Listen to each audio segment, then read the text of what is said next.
Mesdemoiselles et messieurs, chers étudiants et chères étudiantes, bienvenue dans ce second chapitre de raisonnement qui consiste à la lecture des données et des graphiques. Comme je l'avais expliqué, le chapitre précédent consistait à l'utilisation des outils numériques, c'est-à-dire l'utilisation des calculs de taux, les pourcentages et taux d'accroissement. Attention, j'ai remarqué que la plupart des étudiants revenaient vers moi pour me dire que les taux, ils mélangeaient la notion du taux en épidémiologie et la notion du taux d'accroissement. Alors, je veux clarifier ça déjà dès maintenant. Le taux d'accroissement, c'est une sorte de croissance qu'on évalue d'une valeur initiale par rapport à sa valeur finale. Enfin, à l'inverse, pardon. Donc, valeur finale par rapport à sa valeur initiale. Donc, c'est-à-dire que le numérateur du taux d'accroissement consiste à une différence, c'est-à-dire valeur finale moins valeur initiale. Le tout divisé par la valeur initiale, vous aurez bien compris qu'il y a une différence dans le numérateur du taux d'accroissement. Valeur finale moins la valeur initiale. Tandis que les taux, de manière à proprement parler, donc les taux, par exemple les taux de production, les taux de natalité, les taux de mortalité, c'est pas la même chose. C'est des taux, c'est vrai, ça reste toujours des taux parce qu'on évalue de manière non explicite une notion temporelle, mais les taux en épidémiologie et en démographie, eh bien c'est un effectif sommé, donc c'est une somme d'effectifs au numérateur, qui va se rapporter sur 100 personnes ou sur 1000 habitants. Donc le taux d'accroissement, c'est une notion d'outil mathématique, alors que les taux en épidémiologie et en sciences sociales, eh bien, c'est plutôt des notions qui sont une sommation sur une longue période d'éléments, d'effectifs au numérateur, que vous allez diviser ça sur 100 ou 1000 habitants et qu'on exprime en pourcent, 1 pour 1000, mais en fait c'est pourcent et c'est pour 1000, pour ces taux-là, épidémiologiques, eh bien, ça sous-entend en fait pour 100 personnes ou pour 1000 habitants, mais ce n'est pas une notion mathématique, purement dite. Alors que les taux d'accroissement, c'est une notion mathématique plutôt pure, plutôt économique, donc c'est-à-dire qu'on voit un décroissement de la valeur finale par rapport à la valeur initiale. Donc faites attention, je répète encore pour que ça rentre bien dans votre tête, c'est pas pour vous embêter. Le taux d'accroissement, c'est une différence au numérateur, alors que les taux, à proprement parler dans le contexte de l'épidémiologie et la démographie, c'est une sommation d'effectifs au numérateur. Ok. Comme je vous avais dit, le taux de natalité, c'était quoi? C'était sur une longue période, on additionnait le nombre de naissances vivantes tout au long d'une année, et puis on divisait ça pour 1000 habitants. Et c'est ça qu'on fait un taux de natalité, donc c'est une somme des naissances vivantes sur une année. C'est pas une différence, contrairement à ce qui est le taux d'accroissement qui a rien à voir. Ok, mélangez pas s'il vous plaît ces notions. Et à partir des taux d'accroissement, on avait parlé de ce qui en découlait du coefficient multiplicateur qui permettait de faire la comparaison de combien de fois la valeur finale a-t-elle augmenté, enfin la valeur initiale a-t-elle été augmentée par rapport à plein d'éléments. Donc c'était le coefficient multiplicateur, c'était la valeur finale sur la valeur initiale, donc c'était un rapport entre ces deux valeurs et en fait on faisait une comparaison de comment a évolué cette valeur finale par rapport, de combien de fois par rapport à la valeur initiale. Et puis on avait parlé tellement de plein de choses, mais en tout cas voilà, ce chapitre 2, ce n'est que la lecture des graphiques, donc il y a différents types de graphiques en raisonnement, mais en fait tout court dans le domaine médical ou dans la recherche, dans les articles scientifiques, vous aurez plein de graphiques, et c'est dans votre devoir en tant que futur médecin de maîtriser ces notions-là, de savoir lire un graphique, de comprendre qu'est-ce qu'un taux, qu'est-ce qu'un pourcentage, qu'est-ce qu'un taux d'accroissement, etc. Pourquoi? Parce que quand vous allez lire un graphique c'est une chose, mais ce n'est pas assez.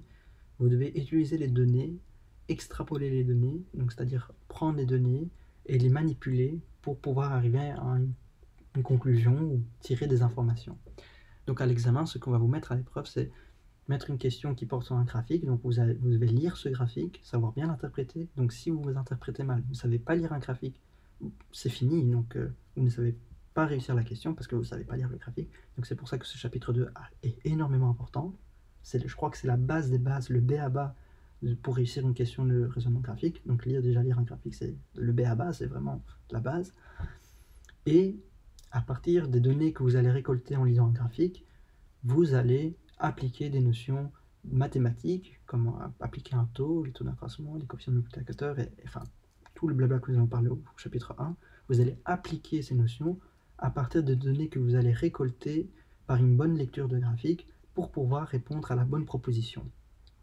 Et donc ça veut dire que quand vous allez lire un graphique, vous allez penser à, je dois appliquer les notions du chapitre 2, donc savoir lire un graphique, donc quel genre de graphique ai-je devant moi, premièrement. Deuxièmement, comment je dois le lire correctement. Troisièmement, quelles données me donne-t-on? Quel est le titre de ce graphique? Parce que le titre donne le 3/4 des infos déjà, donc lire le titre c'est important. Puis lire les axes, soutirer les informations, comment le lire correctement, comment tirer les données, les valeurs correctement, voir qu'est-ce qu'on me demande, et puis si les propositions me sous-entendent des notions mathématiques à appliquer, et bien avec les données que je vais récolter à partir du graphique, j'applique les notions mathématiques que j'ai maîtrisées durant le chapitre 1 pour pouvoir cocher la bonne proposition. Et c'est pour ça que le chapitre 1 a énormément d'importance pour la décision finale de la bonne proposition à cocher quand vous aurez des questions portant sur un graphique. Donc les applications numériques, des notions mathématiques, c'est le chapitre 1. La méthodologie de lecture de graphiques, c'est le chapitre 2. Et l'application des méthodes numériques sur les graphiques, eh bien c'est ce que vous aurez par la combinaison du chapitre 1 et du chapitre 2. Et c'est ça que vous aurez à l'examen. Donc vous n'aurez jamais des notions purement du calcul de taux de pourcentage. C'est très rare. Enfin, limite, c'est jamais arrivé. Et vous n'aurez jamais de la lecture pure. Voire très rare, mais ça a déjà arrivé, mais bon, très très rare. On ne donne pas de cadeau à cet examen, surtout que vous êtes nombreux, encore plus nombreux cette année.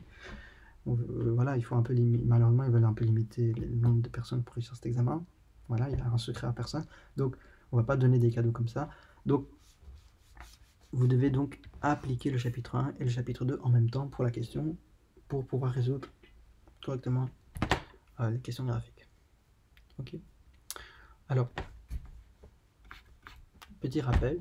Donc, je vais réexpliquer un vocabulaire concis et précis, dont je vais utiliser énormément durant mes explications, parce qu'évidemment, si je vous parle avec des mots compliqués, vous allez dire « Ok, je comprends rien, c'est du chinois, j'abandonne ». Et moi, mon but de ces vidéos, c'est pour vous. Donc, c'est pas dans mon intérêt de vous expliquer avec un vocabulaire tellement très précis, tellement compliqué que voilà, vous allez perdre le fil. Donc, c'est pour ça que je dois faire un rappel des vocabulaires à utiliser. Que je vais utiliser souvent, comme ça vous me comprenez, et en même temps, pour que voilà, vous savez expliquer à quelqu'un d'autre des notions, par exemple dans le domaine scientifique ou dans le domaine de la médecine, vous devez maîtriser un vocabulaire précis. Évidemment, c'est très important pour un scientifique de pouvoir communiquer avec un autre scientifique, donc il faut connaître un certain vocabulaire et certaines notions. Alors, tout d'abord, je vais vous parler donc des caractères qualitatifs et quantitatifs. Alors, c'est des grandeurs, des variables.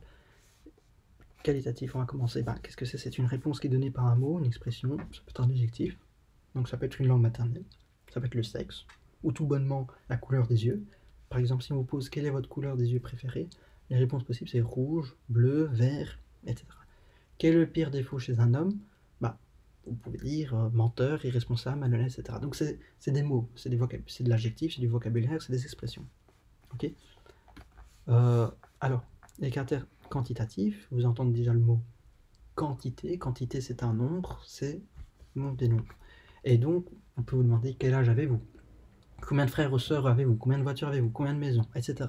Mais selon la nature de ce nombre, la variable sera soit discrète ou continue. Et ça, nous allons voir maintenant quelle est la différence entre une variable discrète et continue. Attention, c'est uniquement propre au quantitatif. Donc, pour les quantitatifs, comme j'avais dit, il y a soit discret et continu. Qu'est-ce que discret? Qu'est-ce qu'un caractère quantitatif discret? C'est quand la réponse est un nombre naturel. Un nombre naturel en maths, rappelez-vous, c'est quoi? C'est un nombre entier, donc c'est un nombre qui n'a pas de chiffre après la virgule, et positif. Oui, c'est logique. Quand on va vous demander combien d'enfants avez-vous, vous n'allez jamais dire que vous avez moins 1 enfant, vous n'avez pas moins 2 enfants, non, vous avez soit 1, 2, 3, voire aucun. Mais jamais en négatif, c'est pas possible. Vous n'avez pas moins 3 maisons, vous n'avez pas moins 2 amis, non. Donc c'est pour ça que c'est positif. Vous n'allez pas dire que vous avez 1,3 enfants, vous n'allez pas dire que vous avez 2,6 sœurs, vous avez 3,6 maisons, non, c'est pas logique. C'est soit vous avez 1, 2, 3, 4 maisons, amis, etc. Donc c'est pour ça que ça doit être entier, en même temps ça doit être positif, soyez logique quand vous allez réfléchir à ça. Et alors, continue, c'est qu'on va prendre n'importe quelle valeur dans un intervalle donné, ça peut être la taille ou le temps, etc. Donc par exemple, combien de litres d'essence avez-vous? Bah, eh bien, vous avez des chiffres après la virgule. D'accord? Donc ça, c'est vraiment important à maîtriser. Qu'est-ce qu'un caractère continu et discret? Quelle est la différence? Ben, discret, c'est un nombre naturel, entier, positif. Continu, c'est n'importe quelle valeur qui peut détenir des chiffres après la virgule. Et en même temps, c'est des nombres réels. Donc là, on avait parlé de nombres naturels. Ici, les quantitatifs continus sont des nombres réels. Donc ça peut être des nombres positifs. Bon, je n'ai pas d'exemple pour des nombres négatifs, mais bon, on va dire qu'on prend en compte des nombres négatifs. Combien de points avez-vous perdu à l'examen de raisonnement à cause des points négatifs? Bah, j'ai perdu moins 2 points, moins 3 points. Moins 2,6 points, moins 3,2 points, etc. Ça reste des nombres réels. Alors, juste pour préciser, hein, c'est des maths, mais c'est pas un examen de maths, je vous rassure, mais c'est pour que ça rentre déjà dans vos esprits. Comme ça, voilà, il n'y a pas d'ambiguïté. Eh bien, déjà, un nombre naturel, c'est un sous-ensemble des nombres entiers.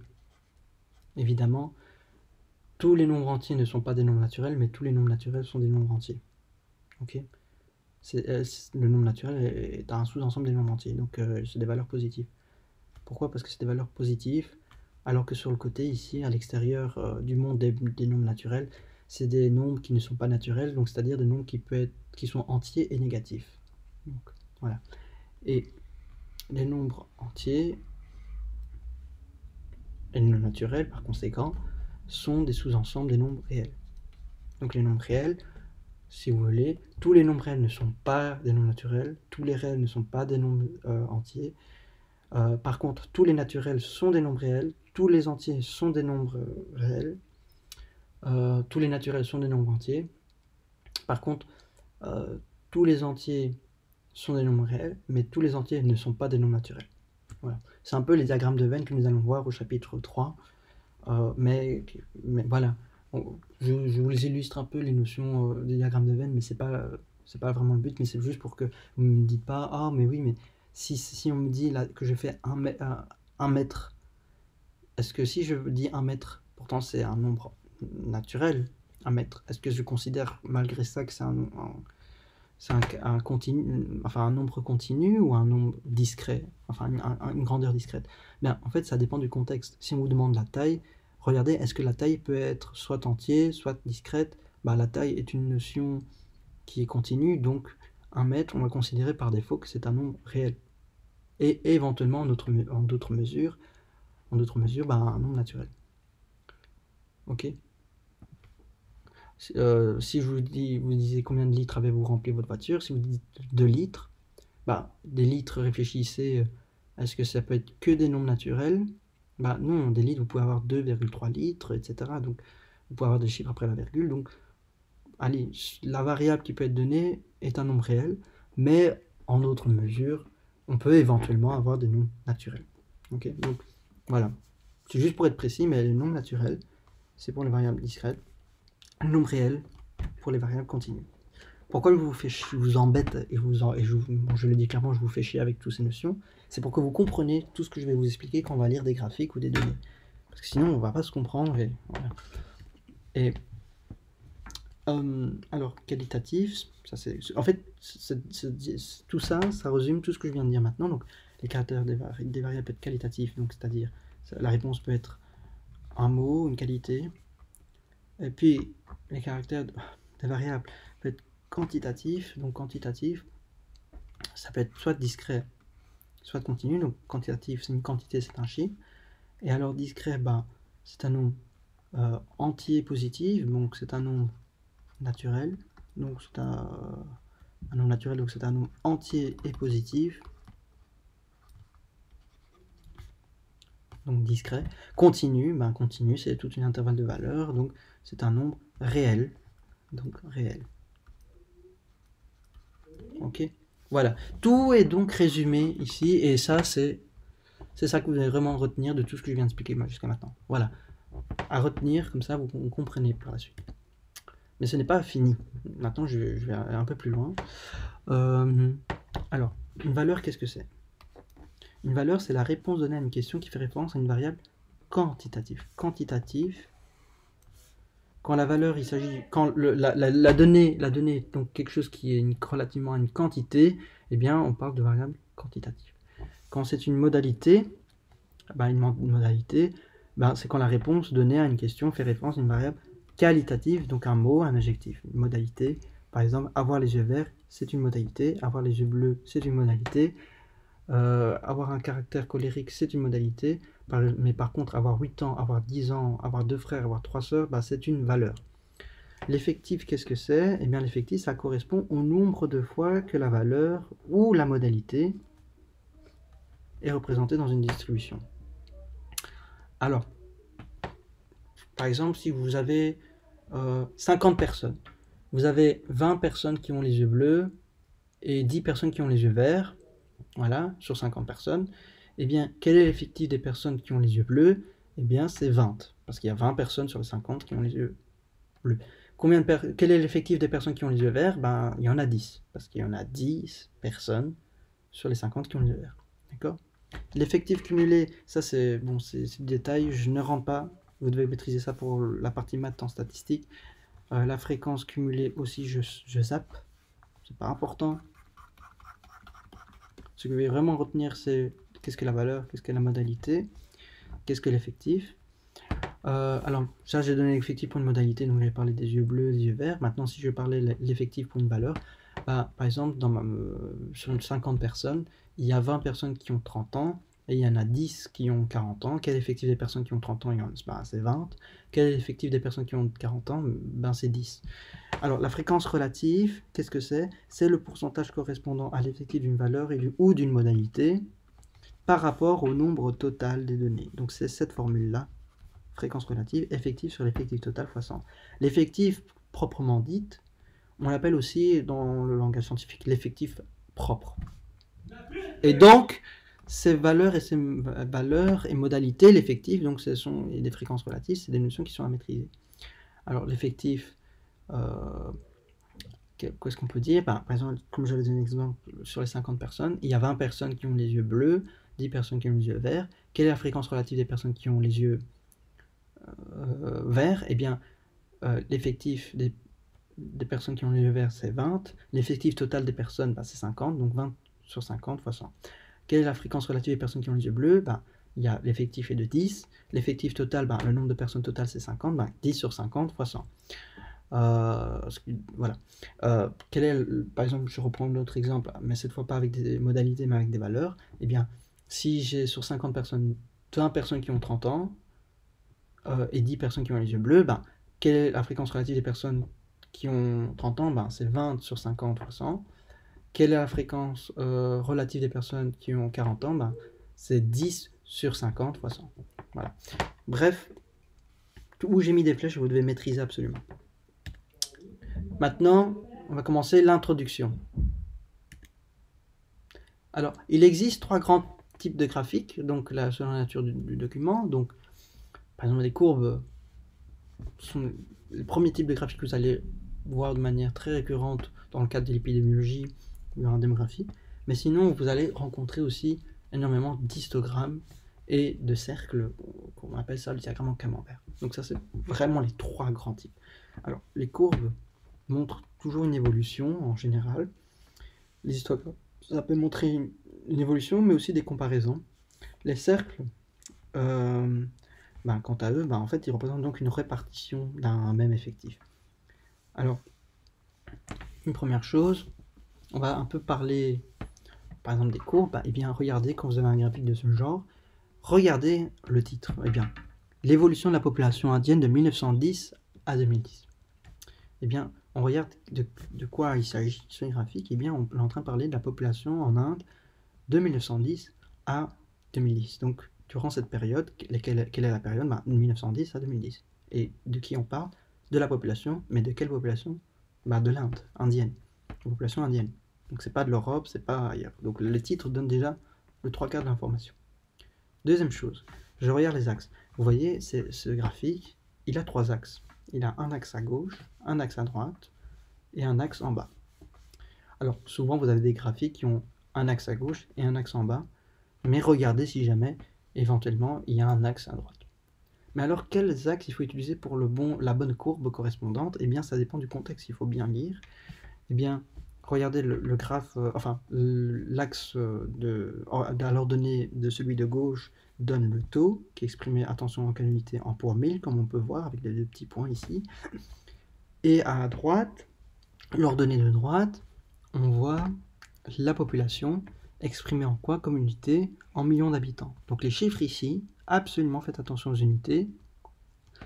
Les 1200 ici, c'est pas 1200 personnes, c'est 1200 millions. Les 600 ici, c'est pas 600 personnes, c'est 600 millions. Donc attention aux unités qui sont indiquées dans les axes. Et le taux exprimé dans l'axe des ordonnées de gauche qui est exprimé en pour 1000. Donc l'information des unités, c'est toujours accompagné, soit directement sur le graphique, soit dans l'énoncé. Attention à l'examen de raisonnement, les unités parfois ne sont pas précisées dans les graphiques et sont données dans l'énoncé. Donc bien lire les énoncés s'il vous plaît, pour ne pas vous tromper sur la lecture du graphique. Troisième chose, eh bien, ici on voit qu'on a une courbe rouge, jaune et bleue. Eh bien, regardons la légende. Jaune, c'est le taux de natalité, rouge, c'est le taux de mortalité, bleu, c'est la population. Donc tout ce qui concerne le mot taux, eh bien, ça se rapporte à quel axe? Eh bien, celui de gauche, évidemment, parce que à gauche, l'axe ordonné à gauche, il s'agit du taux.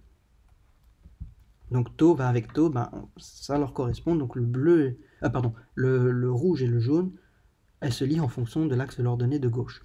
Tandis que l'axe de droite, donc l'axe des ordonnées de droite, elle correspond à quelle courbe? Bah, regardez, en bleu c'est la population, et là on voit que l'axe correspond aux données de la population exprimée en millions d'habitants, donc l'axe de droite, l'ordonnée de droite, correspond à la courbe bleue. Ok, donc le rouge et le jaune correspondent à l'axe gauche, le bleu correspond à l'axe droite, donc c'est comme ça qu'il faut lire ces trois courbes. Donc il y a deux courbes qui vont se lire en fonction de l'axe de l'ordonnée de gauche, et la bleue pour l'axe de l'ordonnée de droite. Voilà. Je me répète beaucoup, mais pour que ce soit bien clair dans vos esprits, ce principe-là. Donc les courbes, tous ne se rapportent pas directement à tous les axes par défaut. Il faut bien lire quelle courbe va avec quels axes. Ok. Et alors, ouais, comme je vous avais parlé, eh bien, voilà, cette partie verte là, en fluo, ici, c'est l'accroissement naturel. Donc parfois, vous pouvez avoir des graphiques avec des courbes et une zone hachurée. Et on vous donne la légende souvent de la zone hachurée. Dans l'exemple ici, quand vous faites la différence des courbes, bah en fait, elle représente l'accroissement naturel. Pour cet exemple, ok. Donc, soyez pas étonnés, je vous montre un graphique avec une zone hachurée. Mais dans l'exemple ici, c'est l'accroissement naturel. Alors, vous me dites, mais oui, mais il avait dit au chapitre 1 que l'accroissement naturel, c'était le solde naturel plus le solde migratoire. Eh bien oui, je suis d'accord, mais alors, ici, c'est peut-être pas dit explicitement parce que je vous ai pas mis un énoncé, mais j'aurais pu bien dire, voilà, on suppose ici que pour la population indienne, le solde migratoire est nul. Et donc, comme on avait dit, donc l'accroissement naturel, bah, c'était le solde naturel plus le solde migratoire. Et comme on suppose, bon, c'est moi qui impose l'énoncé, même si c'est pas explicitement bien dit, bah, le solde migratoire est nul, et bien le solde naturel il est présent, et donc l'accroissement naturel est directement proportionnel au solde naturel. Si vous divisez ça par pour 1000 habitants, bah, rappelez-vous, le solde naturel c'était quoi? Bah, c'était le nombre de naissances moins le nombre de décès. Donc ça c'est le solde naturel. Mais si vous divisez les deux par la population, eh bien ça vous donne en quelque sorte le taux d'accroissement naturel. Et donc oh, j'ai un petit accident. Et donc bon, c'est parti, c'est pas grave, mais en tout cas ce que je voulais dire par là, c'était l'accroissement naturel. Bah, si on suppose que le solde migratoire est nul, eh bien l'accroissement naturel est proportionnel au sol naturel, et le sol naturel, qui est une différence de nombre de décès, de naissance et de décès, bah, en fait c'est proportionnel au taux d'accroissement naturel. Et donc le taux d'accroissement naturel, c'est la différence du taux de natalité et du taux de mortalité. Donc c'est pour ça que si le sol migratoire est nul, eh bien l'accroissement naturel est relativement proportionnel au taux d'accroissement naturel. Le taux d'accroissement naturel, je vous rappelle la formule, c'est le taux de natalité moins le taux de mortalité. Voilà. C'était juste pour vous illustrer, voilà une application du chapitre 1. Donc on avait vu la formule, on avait compris la formule, et regardez, à partir d'un graphique, on a appliqué la notion de la formule. À partir d'un bête graphique, je vous ai démontré que le sol migratoire était nul, alors que ce n'était pas précisé dans un énoncé, parce qu'on a maîtrisé les notions du chapitre 1, parce qu'on connaît bien nos formules, parce qu'on maîtrise ces courbes, on sait qu'est-ce que ça signifie, une différence de taux de natalité et de taux de mortalité, c'est un taux d'accroissement naturel. Or, la légende me donne un accroissement naturel, donc ça veut dire que pour que l'accroissement naturel soit égal au taux d'accroissement naturel, eh bien il faut que le sol migratoire soit nul. CQFD, vous avez vu, on a appliqué les notions du chapitre 1. C'est ça ma méthodologie de vous apprendre le raisonnement graphique, c'est comme ça, c'est du pas à pas, vous devez maîtriser vos notions et mélanger toutes ces notions pour n'importe quelle condition. Alors, les histogrammes montrent une évolution et comparent des phénomènes. Eh bien, par exemple, voilà, vous avez ici, qu'est-ce qu'il s'agit, de quoi il s'agit-il? De quoi s'agit-il? Eh bien, c'est des activités, donc le sport, la musique, l'anglais, le dessin, les jeux de société, bon, voilà. Et ici, on voit que c'est le nombre d'inscrits. Est-ce que j'aurais pu vous dire, bon, supposons que les anglais, on enlève, on suppose que ça on s'en fout. Voilà, ça on néglige. Si vous n'avez pas eu cette information du nombre d'inscrits, vous avez juste eu des chiffres, mais vous voyez des activités. Alors, comment vous aurez pu interpréter ça? Eh bien, moi, tout bêtement, si on ne me donnait pas l'information qu'il s'agissait du nombre d'inscrits, moi j'aurais cru, eh bien, il y a 45 sports différents qui sont proposés, il y a 6 albums de musique différents qui sont proposés, il y a 12 dessins qui sont proposés comme activité et 12 jeux de société différentes qui sont proposés comme activité. Vous avez vu que ça n'a rien à voir si j'avais mis l'information, le nombre d'inscrits. Vous voyez que l'information, elle est faussée par votre déduction si vous ne savez pas lire ou si vous omettez, si vous oubliez de lire les informations du graphique. Et alors justement non, il ne s'agit pas de 45 sports différents, il ne s'agit pas non plus de 6 albums différents ou 12 dessins proposés comme activité, c'est pas ça, parce que il est marqué nombre d'inscrits. Donc ça veut dire que sur ce graphique, vous pouvez conclure qu'en fait il y a 45 personnes qui se sont inscrites au sport, il y a 6 personnes qui se sont inscrites en musique, 12 personnes qui se sont inscrites en dessin et 12 personnes qui sont inscrites en jeu de société. Et bon là, les anglais, il y en a 25 qui se sont inscrits en anglais. Ok, vous avez vu que une simple information, le simple fait de ne pas lire l'axe vous falsifie dans le diagnostic et la lecture d'un graphique. Donc lisez bien les graphiques, vous regardez comment ça peut vous fausser, vous mettre dans des mauvaises postures.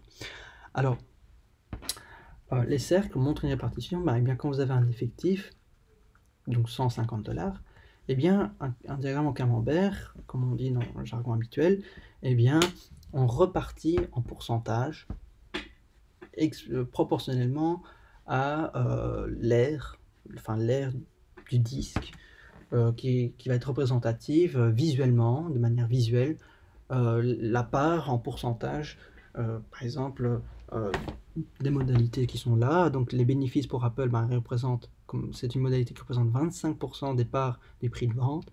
La recherche-développement, ça représente 25% des parts du prix de vente, etc., etc. Vous voyez que c'est des répartitions.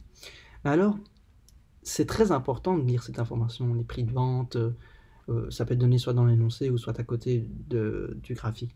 Mais si vous ne connaissez pas ça, ça peut parfois rendre la situation compliquée. Pourquoi? Eh bien, par exemple, si je vous donne ce même graphique, mais un an plus tard, donc ça c'était par exemple le prix de vente était de $150 en 2020, enfin en 2021, comme on est en 2021, et si je vous remets le même graphique mais avec les mêmes proportions, et on vous dit voilà, on a refait une répartition du prix de vente en 2022, et on a, ça restait la même répartition en termes de pourcentage. Et j'insiste sur le mot en termes de pourcentage. Est-ce que cela signifie pour autant, avec certitude, que les 25% en 2021 étaient les mêmes que les 25% en 2022? Eh bien non. Pourquoi? Je vais expliquer tout de suite. Parce que en 2022, tant qu'on ne connaît pas l'effectif, on ne connaît que celui de 2021, c'est $150. Mais si on ne connaît pas l'effectif en 2022, on ne sait pas si c'est 25% de combien. 25% de $150, c'est 37,5 $, d'accord? Mais 25% de $200, c'est plus que 37 et quelques. Donc, ok, donc faites attention, le pourcentage, ça dépend elle dépend fortement de l'effectif sur lequel on utilise ce pourcentage. Donc 25% de quelque chose, c'est pas 25% pour autre chose. Il faut que ça soit le même effectif. Si l'effectif n'avait pas changé entre 2021 et 2022, alors oui, ces 25% correspondent à la même chose. Mais si l'effectif a été modifié, le pourcentage n'a aucune valeur de comparaison. En fait, le pourcentage, ce n'est pas un indicateur de comparaison fiable. Ok, donc retenez ça parce que c'est des questions qui viennent de manière très récurrente dans un examen de raisonnement. Un pourcentage, on vous donne une année, puis une autre année, et puis on vous dit, voilà, en regardant les deux, est-ce que la production a augmenté ou diminué?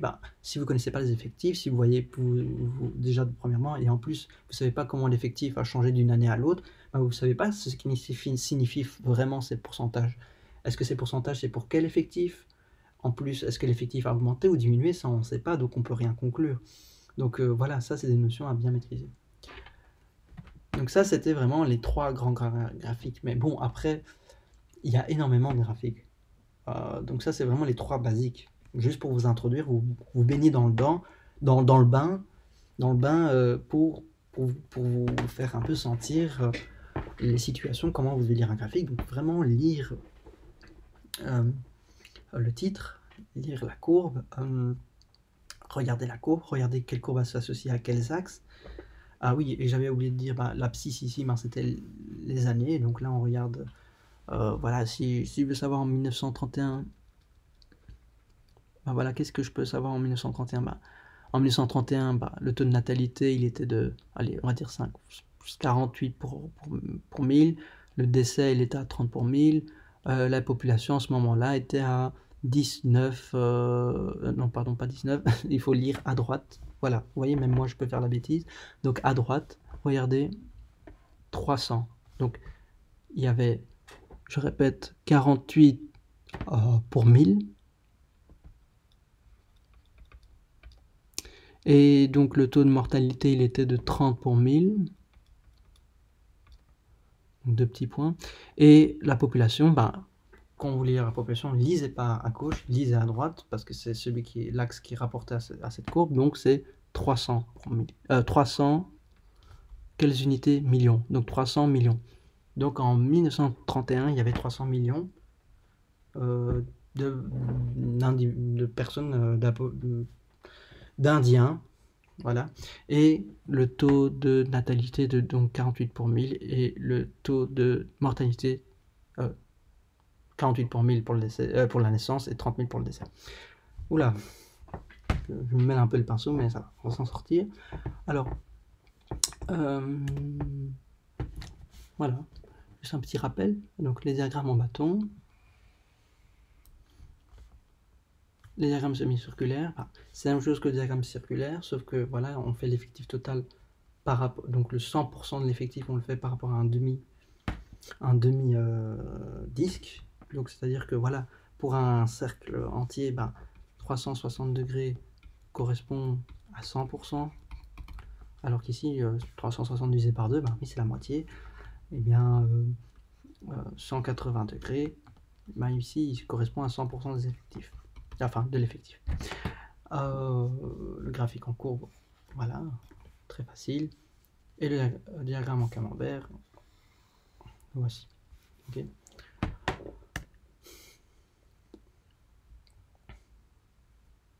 Alors, graphique et diagramme. Maintenant, on va rentrer vraiment dans la profondeur du sujet.